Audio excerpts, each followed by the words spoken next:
Je m'appelle Henrietta Etta Mallory. J'ai 76 ans. Je suis une ancienne bibliothécaire scolaire à la retraite et veuve depuis 12 ans. Je vis dans une modeste maison de 2 chambres à Denton, au Texas, où les cigales bourdonnent plus fort que la télévision et où le serveur du dîner local se souvient toujours que je prends mon café noir, avec une touche de cannelle. Je ne me suis jamais considérée comme vieille. Plus lente, peut-être. Plus sage, certainement. Mais jamais insignifiante. Tout a changé le jour où j'ai surpris ma belle-fille, Tarine, parlant dans la cuisine. Mon fils Mason l'a épousée il y a 8 ans. Elle fait partie de ces femmes qui ne semblent jamais fatiguées, qui ne vieillissent jamais d'un jour, et qui ont toujours quelque chose de scintillant au poignet ou sur la langue. Je pensais autrefois qu'elle était simplement pleine d'énergie. En réalité, c'était autre chose, quelque chose de plus tranchant. C'était un jeudi matin. J'étais passé déposer un patchwork que j'avais cousu pour leur cadette, Ava. Tarine ne savait pas que j'étais dans l'entrée. On fait un voyage entre filles, disait-elle à quelqu'un en haut-parleur. Je suppose que c'était son amie Dahlia, celle qui a des faux cils plus longs que ses doigts. Vegas. Pas d'enfant, pas de mari, que du fun. Et non, on n'emmène pas Henrietta. S'il te plaît. Elle est gentille mais, elle est trop vieille pour Vegas. Je suis restée figée. Je n'ai même pas réagi lorsque le patchwork est tombé de mes mains. Elle l'a dit comme si j'étais un vieux gratin oublié dans le frigo, inutile, périmé, mieux vaut ne pas y toucher. Trop vieille. J'avais tenu la main de mon mari jusqu'à son dernier souffle. J'avais élevé Mason quand l'argent manquait et que l'aide était rare. J'avais dansé à la Nouvelle-Orléans à 20 ans, donné naissance à 28, et enterré ma sœur à 62. J'avais vécu. Survécu. Lutté. Mais Vegas, c'était trop pour moi? Je n'ai pas attendu d'en entendre plus. J'ai laissé le patchwork au sol et je suis sortie en silence. Ce soir-là, je me suis assise sur mon porche, un verre de thé glacé tremblant dans ma main. Le coucher du soleil avait l'air habituel, mais quelque chose en moi avait changé. Je n'arrêtais pas d'entendre la voix de Tarine, ce rire sirupeux, ce ton condescendant. Et puis quelque chose de curieux s'est produit. J'ai souri. Pas un sourire triste. Un sourire lent, montant, un petit rictus malin que je n'avais pas arboré depuis le bal de promo en 1965, quand j'avais escaladé ma fenêtre pour aller voir Johnny Cash dans un bar perdu à 10 miles d'ici. Trop vieille pour Vegas? Oh, ma chérie. Ils n'ont aucune idée de qui je suis. Le lendemain matin, j'ai ouvert le vieux coffre en cèdre au pied de mon lit, celui où je range tout ce que Mason appelle mes vieilleries. À l'intérieur, des albums photos, des lettres, une écharpe en soie de ma lune de miel à la Havane, et une enveloppe poussiéreuse contenant 3 billets de $100 bien pliés. Mon argent d'urgence. Ma mère m'avait appris à toujours avoir une réserve, juste au cas où le monde basculerait. Eh bien, mon monde avait basculé. Le moment était venu. J'ai appelé Betty Coleman, mon amie la plus ancienne depuis la classe de CE2, et ma complice pour tout ce qui sort de l'ordinaire. Elle vivait à 3 pâtés de maison, conduisait un pick-up rouge cerise, et n'avait pas porté de beige depuis 1982. Vegas? Dit-elle, faillit s'étouffer avec son gruau. Je croyais que tu avais juré de ne plus jamais remettre les pieds dans un aéroport après l'affaire de Miami. Je l'avais juré, répondis-je. Mais j'avais aussi juré de ne jamais me laisser traiter comme un meuble. Tarine dit que je suis trop vieille pour Vegas. Silence. Puis une inspiration profonde. Cette petite panne. Réserve 2 billets. Je prends mes ballerines à paillettes. On a tout planifié en secret. Pas de texto de groupe. Pas de réseaux sociaux. Personne dans la famille n'était au courant. J'observais Mason et Tarine publier leur compte à rebours sur Facebook pour leur voyage entre filles, peignoir en soie assorti, selfies à l'aéroport avec champagne, hashtag comme dièse sœur de Vegas. Pas une seule mention de moi. Même pas en plaisantant. Et honnêtement, ça piquait plus que je ne voulais l'admettre. J'avais élevé Mason dans l'idée que l'âge ne signifiait pas la disparition. Que les aînés n'étaient pas juste des gens à reléguer dans un coin avec une chaise berçante. Mais entre ces promotions, les injections de botox de Tarine, et l'illusion de leur vie parfaite, j'étais devenue une ombre. Très bien. Betty et moi avons réservé notre vol pour le lendemain de leur départ. J'ai fait refaire ma permanente, acheté une petite valise dorée, et ressorti les boutons de manchette en forme de jetons de poker de feu mon mari. Il avait toujours dit que j'avais « le regard d'un requin quand les cartes tombent ». Et voici le meilleur, je n'ai rien dit à personne. Ni à ma sonne, ni à mes amis de l'église, même pas à la petite Ava qui me demandait toujours si j'étais déjà montée dans un avion. Je voulais que ce voyage soit à moi. Une rébellion silencieuse. Une étincelle que j'allumais sans permission. Quand nous avons embarqué pour Las Vegas, Betty m'a lancé un sourire comme si nous avions 17 ans à nouveau. « Tu es nerveuse ?» »« Non, » ai-je dit, en regardant le tarmac s'éloigner. « Je me sens vivante. » Nous sommes arrivés alors que le néon saignait dans le crépuscule. Le strip vibrait comme un organisme vivant, bruyant, extravagant, sans excuse. Nous avons logé dans le même hôtel que Tarine et ses amis, mais à un autre étage. Betty avait ses contacts, son neveu travaillait dans l'hôtellerie, et nous avait dégoté une suite avec vue sur les fontaines du Bellagio. Ce soir-là, vêtue d'une combinaison bleu marine et de talons que je n'avais pas portés depuis des années, je me suis postée devant le club où Tarine et ses amis prenaient la pose pour leurs photos. Elle ne m'a pas vue. Je me tenais dans la foule, un fantôme en pleine lumière. Elle était magnifique, je dois le dire, habillée de strass et de sourire, un verre à la main, insouciante. Jusqu'au lendemain soir. C'est là que tout a basculé. Vegas est bruyante. Mais le silence, le vrai silence, il peut rugir plus fort que toutes les machines à sous du strip. C'est exactement ce que j'ai ressenti le soir suivant, quand je suis entrée dans le grand salon du casino César Royal.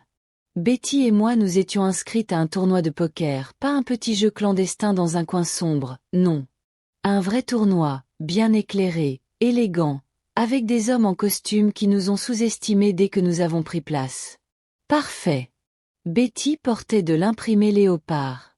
Moi, une robe en velours noir. On avait nos cocktails à la main, prêtes à nous amuser, peut-être même à gagner un peu. Mais la vie avait un autre plan. J'étais à la table 4 quand je les ai vus, Tarine et sa bande d'amis parfumés et obsédés par leurs selfies, ris près de la roulette. Elle avait son téléphone à la main, la bouche en cul de poule pour une nouvelle photo. L'angle était parfait pour flatter son image, mais terrible pour surveiller les alentours. Elle ne m'avait pas vu. Mais moi, j'ai vu quelque chose d'autre. Un homme. Grand, bronzé, dans la quarantaine. Ce n'était pas ma sonne. Il se tenait beaucoup trop près d'elle. Sa main a effleuré son dos. Puis sa hanche. Et elle ne l'a pas repoussé. J'ai cligné des yeux. Une fois. 2 fois. Puis elle s'est penchée et l'a embrassé. Pas un petit bisou amical.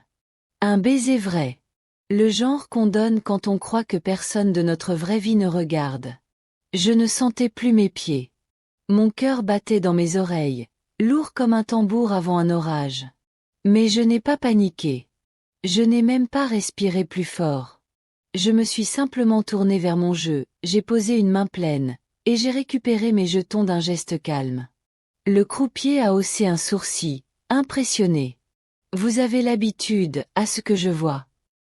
La vie vous forme bien, ai-je répondu avec un sourire discret. Je n'en ai pas parlé à Betty tout de suite. Elle était trop occupée à flirter avec un veuf du Nouveau-Mexique qui venait de lui offrir un 2e verre de champagne. Je ne voulais pas gâcher sa soirée. Au lieu de cela, je suis allée seule dans le jardin de l'hôtel. L'air y était plus frais. Je me suis assise sur un banc et j'ai levé les yeux vers les lumières clignotantes au-dessus de moi, me demandant quelle serait ma prochaine décision. Je n'étais pas seulement en colère contre Tarine. J'étais furieuse pour ma sonne. Mon fils, celui qui m'apportait des fleurs rien que pour un simple poulet en croûte. Le même garçon qui pleurait sur mes genoux à 10 ans parce que son père avait raté son match de baseball. Le savait-il? Avait-il des doutes? Ou bien Tarine l'avait-elle complètement aveuglé? J'ai ouvert mon téléphone et j'ai pris une grande inspiration. J'avais pris une photo. Pas par méchanceté. Mais pour protéger la vérité. Je ne savais pas encore quoi en faire. Mais au fond de moi, je sentais que cette image n'était pas destinée à dormir éternellement dans ma galerie. Le lendemain matin, Betty et moi étions au bord de la piscine, dégustant des gaufres dégoulinantes de sirop, quand elle s'est penchée pour me dire « Tu étais bien silencieuse hier soir. » Et pas dans le bon sens. Qu'est-ce qui s'est passé? Alors je lui ai raconté. Le baiser. L'homme. La photo. Betty n'a même pas scié. Tu as une preuve. Je lui ai montré. Elle a sifflé doucement. Eh bien, dis donc. Tu es venu à Vegas pour t'amuser. Et tu repars avec des réponses. J'ai hoché la tête. Mais je ne me sentais pas victorieuse. Pas encore. Ce soir-là, tout s'est accéléré. Parce que c'est ce soir-là que Tarine m'a vue. Elle m'a repéré dans le salon de l'hôtel. C'était un vendredi soir. Le salon bourdonnait de vie, du jazz en direct, des verres qui s'entrechoquaient, des rouges à lèvres flamboyants et des smokings bien taillés. Je portais une longue robe verte émeraude que je n'avais pas osé mettre depuis mon 50e anniversaire. Mes cheveux argentés fraîchement bouclés, mon rouge à lèvres suffisamment audacieux pour égaler le regard que j'avais dans les yeux. Tarine est entrée en riant, l'homme de la roulette juste derrière elle, sa main bien posée dans le bas de son dos. Elle avait l'air détendue, insouciante, comme quelqu'un qui croit que ses secrets sont bien enfouis sous les lumières de la ville et les cocktails hors de prix. Puis son regard a croisé le mien. Ce fut rapide, comme un éclair. Elle s'est figée. Son rire s'est éteint. Sa main s'est brusquement éloignée de l'homme. J'ai levé mon verre de ginger ale dans sa direction et j'ai souri. Le sang a quitté son visage. Je n'ai pas bronché. Je n'ai pas froncé les sourcils. J'ai simplement soutenu son regard. Je l'ai laissé se noyer dans ce moment. Elle a tourné les talons, a chuchoté quelque chose à son ami, et a presque traîné l'homme hors du salon. Pas une seule fois, elle ne s'est retournée. Betty s'est penchée vers moi. Eh bien, c'était théâtral. Elle sait, ai-je dit calmement. Quoi? Qu'elle a été vue. Qu'elle a été prise. Ce qui a suivi, c'était un ouragan de silence. Pas de texto. Pas d'appel. Aucune excuse paniquée. Rien. Pour le reste du séjour, Tarine n'a posté aucune photo. Ses amis, oui, mais elle apparaissait toujours en bordure des images, jamais souriante, jamais au centre. C'est là que j'ai su que la peur s'était installée. Lorsque Betty et moi avons repris l'avion pour le Texas, je me sentais plus légère. Non pas parce que j'avais exposé quoi que ce soit, mais parce que j'avais enfin compris quelque chose. Je n'avais pas besoin de leur validation. Je n'avais pas besoin d'être invitée pour vivre. Mais j'avais un devoir envers mon fils. Mason ne méritait pas la trahison. Je ne savais simplement pas comment lui révéler tout cela, sans le briser. 3 jours plus tard, assise à ma table de cuisine avec une tasse de café et tout le poids du monde sur les épaules, j'ai entendu frapper à la porte. C'était Mason. Il avait l'air épuisé. Comme quelqu'un qui n'avait pas dormi depuis des jours. « Maman, dit-il, la voix tendue, tu étais à Vegas la semaine dernière ?» J'ai cligné des yeux, puis j'ai lentement hoché la tête. « Oui. » Il est entré, passa une main dans ses cheveux. « Tarine m'a dit que tu l'avais suivi là-bas. Que tu l'espionnais. Que tu essaies de ruiner notre mariage. » Je n'ai pas réagi. J'ai simplement pris mon téléphone, ouvert la photo, et la lui étendue. Pas un mot. Juste la preuve. Mason l'a regardé. Sa mâchoire s'est crispée. Puis a tremblé. Je ne voulais pas te faire de mal, ai-je dit doucement. Mais je ne peux pas laisser quelqu'un te mentir et me faire passer pour la méchante parce que j'ai vu la vérité. Il est resté silencieux longtemps. Il fixait la photo comme si elle allait changer s'il la regardait assez longtemps. Quand il a enfin parlé, sa voix était creuse. Depuis combien de temps? Je ne sais pas. Mais assez longtemps pour qu'elle m'insulte dans ta maison pendant qu'elle te poignarde dans le dos. Les larmes lui sont montées aux yeux. Et à moi aussi. Je n'ai pas dit « je te l'avais dit ». Je n'ai pas demandé d'excuses. J'ai juste sorti une deuxième tasse et versé du café. Comme je le faisais quand il était petit et qu'il venait chercher du réconfort. C'est ce que font les mères. Mais au fond de moi, je savais que cette histoire n'était pas encore terminée. Parce que Tarine. Elle n'allait pas se laisser faire sans se battre. Mason a dormi sur mon canapé cette nuit-là. Il n'a presque pas parlé, n'a rien mangé. C'est juste recroquevillé dans le vieux patchwork que je lui avais cousu quand il avait 16 ans. J'avais envie de le prendre dans mes bras comme autrefois, mais il n'était plus un enfant. C'était un homme confronté à l'effondrement silencieux d'une vie qu'il croyait solide. Le lendemain matin, il a posé la question que je redoutais. Est-ce que je dois la quitter? Je l'ai regardé attentivement. Ce n'est pas à moi d'en décider, Mason. Mais je te dirai ceci, la vérité demande des conséquences. Et tu mérites de savoir qui est vraiment à tes côtés quand la vie devient difficile. Il a hoché la tête, les yeux encore gonflés par des larmes qu'il voulait cacher. Elle m'a dit que tu étais jalouse. Que tu voulais détruire notre bonheur parce que tu te sentais oublié. Mon cœur s'est fendu, mais ma voix est restée ferme. Mason. Je ne cherche pas l'attention. Je cherche le respect. Il y a une grande différence. Cet après-midi-là, il est parti. Il a dit qu'il avait besoin de temps pour réfléchir. Qu'il allait parler à Tarine. Je ne lui ai pas demandé ce qu'il comptait dire. Je n'en avais pas besoin. La vérité avait déjà commencé à faire son œuvre. Elle marcherait jusqu'à leur porte, qu'ils l'acceptent ou non. 2 jours ont passé dans le silence. Puis 3. Le 4e jour, je taillais mes rosiers quand une voiture noire élégante s'est arrêtée dans mon allée. C'était Tarine. Elle est descendue, portant de grandes lunettes de soleil, un blazer blanc immaculé, et des talons bien trop hauts pour quelqu'un de raisonnable. Sa bouche était pincée, sa mâchoire tendue. Je connaissais cette expression. C'était celle d'une femme qui a perdu le contrôle et qui tente désespérément de le reprendre. Je ne bougeais pas. Je m'essuyais simplement les mains sur mon tablier de jardinage et je restais droite. « Je veux parler, dit-elle. J'ai ouvert la barrière du porche. Parle. Elle s'est approchée. Tu m'as toujours jugé. Depuis le jour où j'ai épousé Mason, tu m'as regardé comme si je n'étais pas à ma place. Ce n'est pas vrai, ai-je répondu calmement. J'ai voulu t'aimer. J'ai même prié pour ça. Elle a ricané. Eh bien, bravo. Tu as eu ce que tu voulais. Mason est parti. Il a fait ses valises et m'a dit qu'il avait besoin d'espace. Et maintenant, tout le monde pense que je suis un monstre parce que tu n'as pas su rester à ta place. J'ai secoué la tête. Tarine, je ne t'ai pas forcé à embrasser cet homme. Je n'ai inventé aucun de tes mots. Tu as tout fait toute seule. Elle m'a regardé comme si je venais de la gifler. Je ne suis pas venue ici pour me faire humilier par une vieille femme en gants de jardinage, lança-t-elle, venimeuse. Non, ai-je dit en avançant d'un pas.